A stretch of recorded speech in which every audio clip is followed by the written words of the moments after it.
Okay, so today I spent way too many hours just digging through Reddit. Like, way too many hours looking for the messiest, most chaotic stories I could possibly find. And I genuinely think, I outdid myself this time.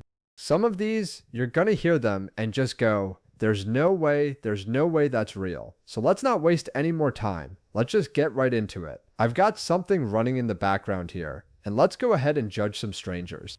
Okay, first one up. This one's titled Ayata for telling my siblings the truth about our inheritance right at the reading of the will. Oh boy, inheritance drama. Okay, this is always messy every single time. Let's see what we've got here.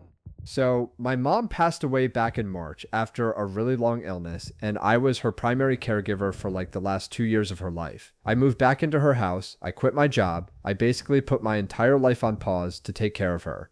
My two older siblings, we'll just call them Mark and Denise for this, they live out of state, and they'd visit maybe twice a year. They'd call sometimes, sure, but they were never actually there for like the hard stuff. The hospital visits, the medication schedules, the night she couldn't breathe and I had to call an ambulance at like 2 in the morning. That was all me. Every single time, that was me. Okay, that already sounds so rough. Like, I already feel for this person so much. Caregiving is no joke. Like, I don't think people understand how much that actually takes out of you until you're the one doing it. So when the will was read, it turned out my mom left me the house and a bigger portion of her savings. And in the will, she actually explained why. She said it was because of everything I sacrificed to take care of her. And my siblings, they were furious. Like, furious. Mark actually stood up in the middle of the will reading and accused me of manipulating our mother while she was sick, saying she wasn't in her right mind. And Denise just started crying and said I basically stole her inheritance from her. I was so shocked I didn't even know what to say at first. Okay, hold on, wait. So this person sacrifices 2 years of their life, quits their job, moves back home to care for their dying mother, and the reward for that is getting accused of manipulation? Like, that's actually insane to me. I don't even have words for that, honestly. So after the reading, I snapped. I told them straight up that they don't get to show up twice a year, send a couple texts here and there, and then act shocked when the person who is actually there the whole time gets recognized for it. I told Mark I remember every single time he said he'd visit and then canceled last minute. I told Denise that when mom was crying in pain at 3 a.m., she was not the one holding her hand. I was. I laid out every missed birthday, every canceled visit, every time I called them crying because I was overwhelmed and they said they were too busy to talk. And now they're both saying I quote unquote attacked them at a funeral reception. And honestly, my extended family is kind of split on whether I was wrong to bring it up in that moment, even if everything I said was true. So, am I the jerk for airing all of that out right there at the reading of the will? Okay, see, this is where I actually go back and forth a little bit. Because everything this person said, it sounds true, it sounds justified. Honestly, they earned that inheritance 10 times over, in my opinion. But saying it all out loud, right there, in the middle of a funeral reception, in front of extended family, that's messy. That's going to be the story that gets brought up at literally every family gathering for the next 20 years. I don't think they're wrong for feeling that way at all. I just think, I don't know, there's maybe a version of this where you pull your siblings aside privately afterward and rip into them there instead of doing it in front of like grandma and all the cousins. Oh wait, there's an update. Okay, let's see what happened after this. Update? This is about a week later, apparently. So a lot of people in the comments wanted to know what happened after the reading, and short version, it did not get better. It actually got worse before anything improved. Mark texted saying, I quote, embarrassed the family, unquote, and that he's talking to a lawyer about contesting the will. Denise has basically stopped speaking to me altogether. But here's the twist, and I did not see this coming. My aunt, my mom's sister, called me a couple days ago and told me that my mom had actually talked to her privately about all of this, months before she passed. Apparently my mom already knew Mark and Denise would react exactly this way, and she told my aunt, and I'm quoting here, they'll be angry for a while, but they'll come around once they remember why I made the choice I did. My aunt also mentioned that mom kept a journal near the end, and in it there's entries about how much it meant to her that I stayed. My aunt's gonna give me that journal at Thanksgiving. Mark's still threatening to contest things, but apparently a lawyer friend told me caregiving sacrifice like mine is actually a pretty strong legal justification for a will structured this way, so I'm not too worried about that part anymore. Still sad about my siblings though. Okay, I did not expect that pivot at all. The journal thing, that actually got me a little bit. Like, imagine finding out your mom basically knew this exact fight was gonna happen and left you proof that she meant every single word. That's rough, but also kind of beautiful in a weird way, honestly. I hope those siblings do come around eventually, because it really does sound like deep down, they're just grieving and taking it out on the wrong person.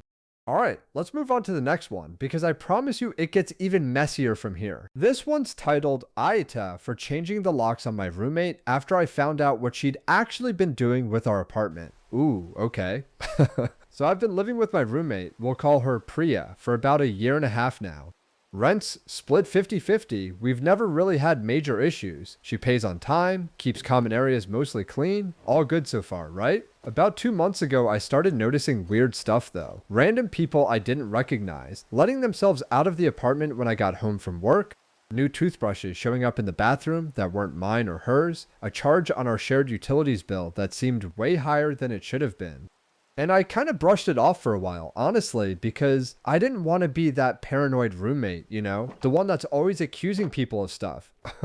Okay, the red flags are already stacking up here, though. Like, random strangers letting themselves out of your apartment is not a small thing to just brush off. Come on. So last week I came home early from a work trip because my flight got rescheduled, and I walk in to find my room, my actual bedroom, being used by two people I had literally never met in my life. Turns out Priya had been renting out my room on one of those short-term rental apps anytime I traveled for work without telling me, without asking me, and without giving me a single cent of the money she made off it. She'd apparently been doing this for months. I confronted her right there on the spot, and she tried to play it off like it was, quote, no big deal, unquote, because she always cleaned up before I got back, and I, quote, never would have known, unquote. She actually said, and I am quoting this word for word, "You should be thanking me. I've basically been paying for extra stuff around here with that money." Oh my god. The audacity, the sheer audacity of that response. You rented out this person's bedroom, their actual private bedroom, to complete strangers off the internet without asking, and the defense is, you should be thanking me? No, absolutely not. That is not a roommate thing to do. That's borderline a violation of trust that I honestly don't think you come back from. So I changed the locks the very next day while she was at work, and I left a note saying we needed to have a serious conversation about the lease before she was getting a new key. And now she's furious. She's telling mutual friends I'm overreacting and being dramatic about it. And she's even threatening to call the police, saying I locked her out of her own apartment illegally. So am I the jerk here? No. Not even a little bit, honestly. Changing the locks after someone rents out your bedroom to strangers without your knowledge is not overreacting. That is a completely reasonable response to a genuinely serious breach of trust. I will say, and this is just me being practical for a second, legally, depending on where you live, you probably do want to be a little careful about how you handle the lease side of things, because if her name's also on the lease, straight up locking her out could actually get messy for you legally too, even though she's clearly in the wrong here morally. But emotionally, she's the one who should be embarrassed, not you. Okay, let's keep going, because honestly, the next one might be my favorite of the whole video. This one's titled, Aita for exposing my coworker's lie in front of our entire team after she took credit for my work for the third time. Third time. Already I'm invested. So I work in marketing, and I have this coworker, we'll call her Steph, who is taking credit for my ideas twice before this. Small stuff, like a slogan I came up with during a brainstorm that she repeated back to our boss 5 minutes later like it was her own idea.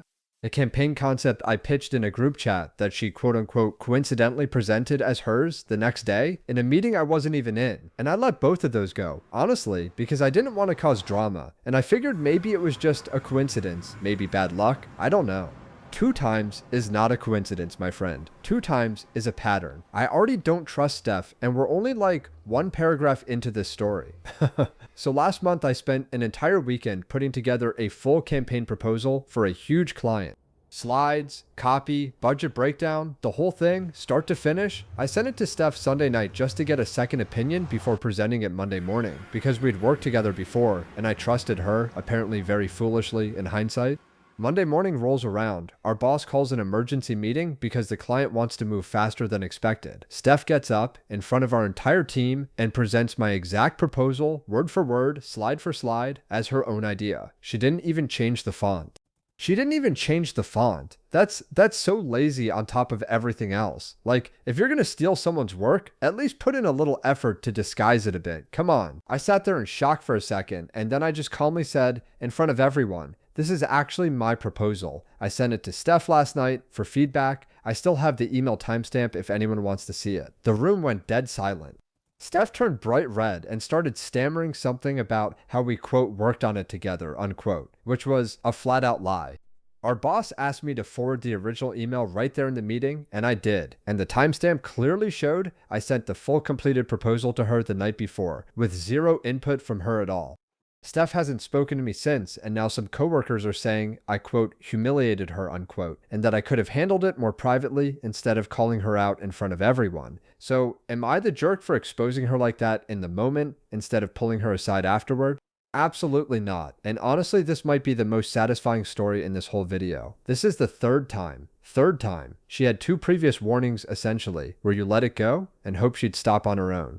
She didn't stop. She escalated. She stole an entire completed proposal you spent your entire weekend building from scratch. At a certain point, quietly pulling someone aside stops being the fair option because it just teaches them they can keep doing it, and worst case scenario, they get a private talking to. You had proof, you had the receipts, and you used them. That's not humiliating someone, that's accountability. She humiliated herself the second she decided to steal a fully finished proposal without even bothering to reformat the slides. Okay, next story. And this one is a whole different kind of messy. It's neighbor drama, and neighbor drama always hits different. Titled, Ita for reporting my neighbor to the city after he tried to guilt trip me into staying quiet about his illegal construction. Oh, this sounds fun already. So I live in a fairly quiet suburban neighborhood. Been here about 6 years, and my next door neighbor, we'll call him Gary, decided last spring to build a 2-story addition onto his garage without ever pulling a permit for it. I know this because I actually work adjacent to construction for my job, and I noticed some stuff that looked off structurally. No inspector ever came by, no permit sign was ever posted, nothing. Okay, already this feels like it's going to end badly for Gary. You cannot just build a whole second story onto a garage and hope nobody notices, especially not with a neighbor who literally works in that field. At first, I genuinely didn't say anything, because honestly, it's not really my business what he does with his own property, as long as it's safe. But then a few weeks ago, there was a pretty bad storm, and part of that new addition, part of the roof structure, actually collapsed inward. Thankfully, nobody was inside at the time. But it made me realize, if that thing had collapsed onto our shared fence line, or worse, if a kid had been playing nearby, this could have been so much worse than it was. So I called the city and reported the unpermitted construction just out of genuine safety concern at that point. Yeah, honestly, I don't even think that's a tough call at all. Once safety becomes involved, once there's an actual physical collapse, staying quiet stops being about being a good neighbor. That just becomes negligence on your part if something happens later and you knew. So the city sends out an inspector, and it turns out the whole addition is not just unpermitted, it's actually structurally unsound and violates several codes. And Gary is now being forced to tear the entire thing down at his own expense, which apparently is costing him something like $40,000. Gary is furious. He came over to my house, banging on my door, screaming that I, quote, ruined his life, unquote, and that neighbors are supposed to, quote, look out for each other, unquote, not report each other to the city. He's telling other people on our street that I'm the reason he's losing all this money. And a couple of the neighbors are kind of side-eyeing me now too, like I did something wrong by reporting a genuine safety hazard. Am I the jerk for reporting him instead of just talking to him directly first? No, and honestly, Gary can be as mad as he wants. That doesn't make you wrong. Looking out for each other as neighbors does not mean staying silent about unpermitted construction that already collapsed once during a storm. He built something dangerous, illegally, and it already failed once. The next failure could genuinely hurt someone, maybe even one of his own kids, or yours, or some random person walking by. He's not mad at you for ruining his life. He's mad at himself for cutting corners and getting caught. And it's a lot easier to be angry at the person who reported it than to just admit that. Okay, one more story before we wrap up, and I actually saved kind of the messiest one for last here. This one's titled Ayata for telling my best friend's new business partner the real reason nobody wants to work with her. Oh, this is going to be good. So I've known my best friend, we'll call her Amanda for this one, since college, like 15 years at this point. Amanda's always been ambitious, but she's also always had this one specific issue. She takes credit for group work, she cuts corners on deadlines and blames other people, and she's kind of burned through basically every business partnership she's ever had. I've watched it happen probably 4 separate times over the years. Every single time it ends the exact same way. The partner eventually finds out what's going on and walks away. And Amanda tells everyone she was, quote, betrayed, unquote, by yet another partner she trusted. 4 times. 4 times is not bad luck. That is officially a pattern at that point. And honestly, I already have a feeling I know where this story is heading. So a few months ago, Amanda starts a new business venture with someone I'll call Rachel, someone I didn't know at all before this. Rachel reaches out to me randomly on social media because Amanda had mentioned that we were close friends, and Rachel just wanted to, quote, get to know Amanda's circle, unquote, which felt innocent enough at the time. We actually ended up talking a lot over the next couple months, and eventually, over coffee one day, Rachel straight up asked me if I had any concerns about going into business with Amanda, because apparently some financial numbers weren't lining up the way Amanda had told her they would. Oh no. Oh no, here we go. This is exactly the moment where you have to decide, do I protect my friend or do I tell the truth to someone who's about to make a huge decision based on incomplete information? And I told her the truth. I told Rachel about the pattern I'd watched happen 4 separate times. The credit stealing, the corner cutting, the blame shifting when deadlines got missed. I didn't exaggerate anything. I didn't make anything up. I just told her exactly what I had personally witnessed over the past 15 years of knowing Amanda. Rachel thanked me, and about 2 weeks later, she dissolved the business partnership, citing, quote, trust concerns, unquote. Amanda found out I was the one who talked to Rachel, and she is absolutely livid. She's calling me a traitor. She's telling our entire mutual friend group that I sabotaged her business out of jealousy, and she hasn't spoken to me directly in almost a month now. Some of our mutual friends think I crossed a line by talking to Rachel behind Amanda's back instead of bringing my concerns straight to Amanda first. So am I the jerk here? Okay, this one's actually a little more complicated than the others in my opinion, but I still land pretty firmly on you not being the jerk. Here's my thinking. Rachel came to you directly and asked you a direct question about someone she was about to enter into a legal and financial partnership with. At that point, lying to her, or even just staying silent, that would have made you complicit if things went badly for Rachel down the line, especially once you already knew there was an established pattern here going back 15 years. This wasn't some random rumor you decided to spread out of nowhere. This was someone asking you directly, and you telling the truth about what you'd personally witnessed. Now, could you have gone to Amanda first and given her a heads up that Rachel asked? Maybe, sure, that might have been a slightly kinder middle ground, but you're not obligated to protect a pattern of behavior just because the person doing it happens to be your friend, especially when someone else's money and business are on the line. Okay, we've got time for a couple more, and honestly these last 2 might genuinely be the messiest ones I found this whole week, so stick around for these. This next one is titled, Aita for telling my parents I'm not paying for anything at my brother's wedding after how he treated me growing up. Ooh, family wedding drama. We love to see it. Let's get into it. So, quick backstory. I'm the youngest of 3, and growing up, my older brother, we'll call him Jason, was pretty much allowed to do whatever he wanted. He'd take money out of my savings account when we were teenagers because our parents let him have access to it, quote, in case of emergencies, unquote. And it was never actually emergencies. It was just him spending it on stuff for himself.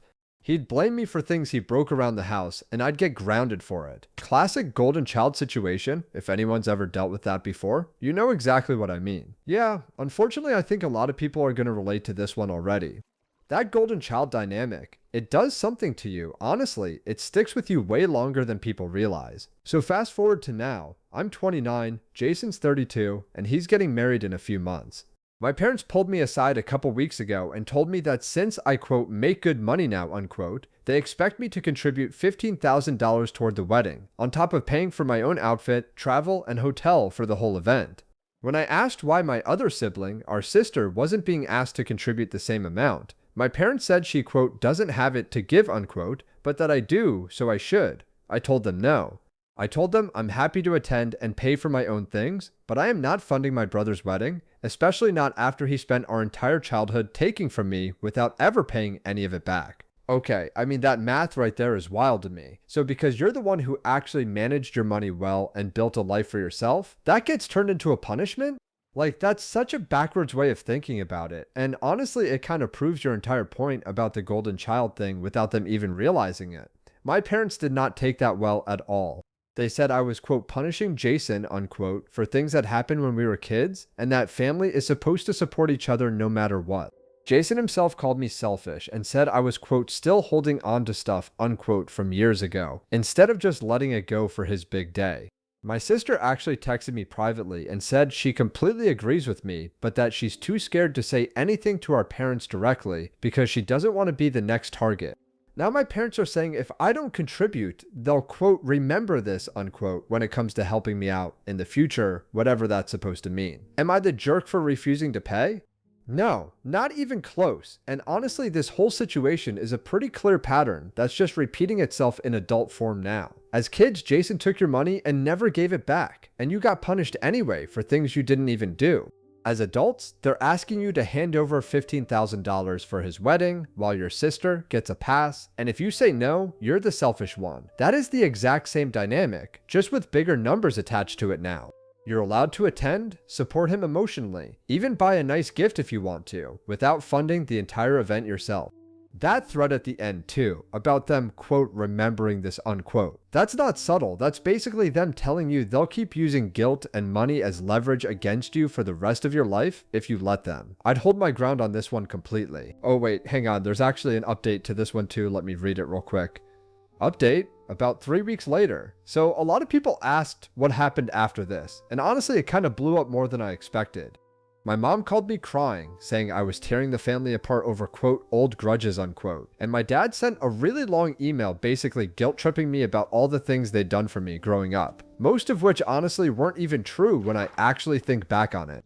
But then, and this is the part that surprised me, my sister finally spoke up. She sent a message in our family group chat laying out, in detail, everything Jason actually did to both of us growing up. Stuff I didn't even remember. Stuff that happened to her that I never knew about. Turns out he'd done similar things to her too, just different versions of it. My parents went quiet for like 2 full days after that message.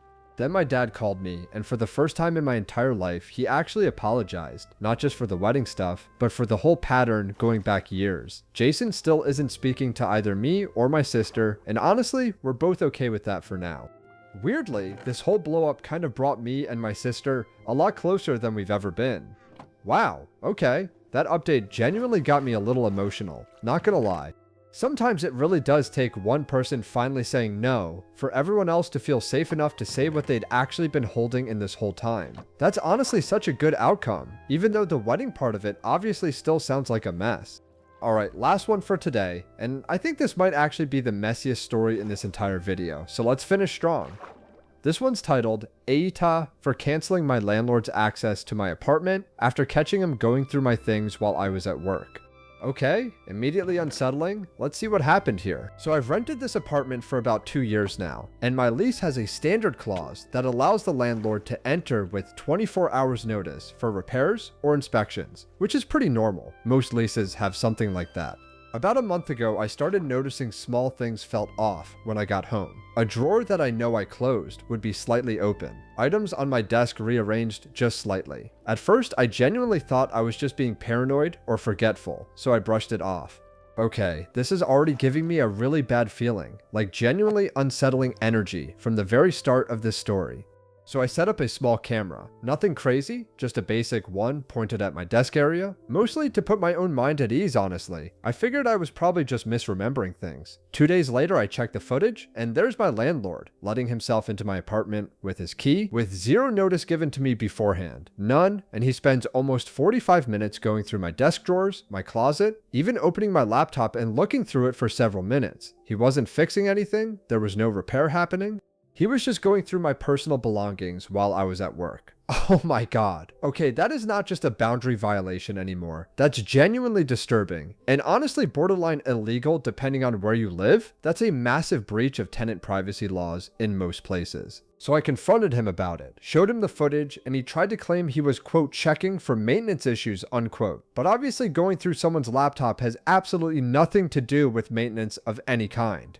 I told him I was changing the locks and that he was no longer allowed entry without me being physically present from now on, regardless of what the lease technically says. He got defensive and said as the property owner, he has, quote, every right, unquote, to enter whenever he wants. And he's now threatening to not renew my lease when it's up in a few months because I, quote, installed surveillance without permission, unquote, even though the camera was inside my own personal apartment, not in any shared or common space. Am I the jerk for changing the locks and refusing him entry without notice?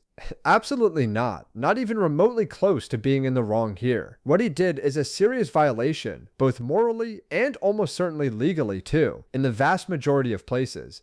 Going through someone's laptop while they're at work has nothing whatsoever to do with maintenance or repairs. That's just straight up snooping through your personal life. You have every right to install a camera inside your own private living space, and honestly, you should absolutely keep records of all of this. Save that footage somewhere safe, because if he does try to not renew your lease as some kind of retaliation for you standing up for yourself, that footage could end up being incredibly important if this ever ends up needing to go anywhere legal. Okay, that is genuinely all the stories I've got for you today. If you made it this far, seriously, thank you so much for sticking around through all of that. And if you want more of these, honestly, the best way to help me keep finding the messiest stuff out there on the internet is just to hit that subscribe button. It genuinely helps this channel grow, and it costs you absolutely nothing at all. And if you've got your own messy story, family drama, roommate chaos, workplace betrayal, neighbor stuff, landlord horror stories, anything like that, drop it down in the comments below. I read through every single one of them myself, and honestly, the best ones might end up being featured in the next video. So thank you again for watching, and I will see you in the next one. Oh, and one more thing before I actually go. If you're new here, this is basically what I do. I read through way too many Reddit posts every single week so you don't have to, and I try to bring you the messiest, the most chaotic, the most unbelievable ones I can find. So if that sounds like your kind of thing, subscribing genuinely does help a ton. And again, comment your own story down below if you've got one, because honestly, some of the best stories I've ever read on this channel came straight from the comment section.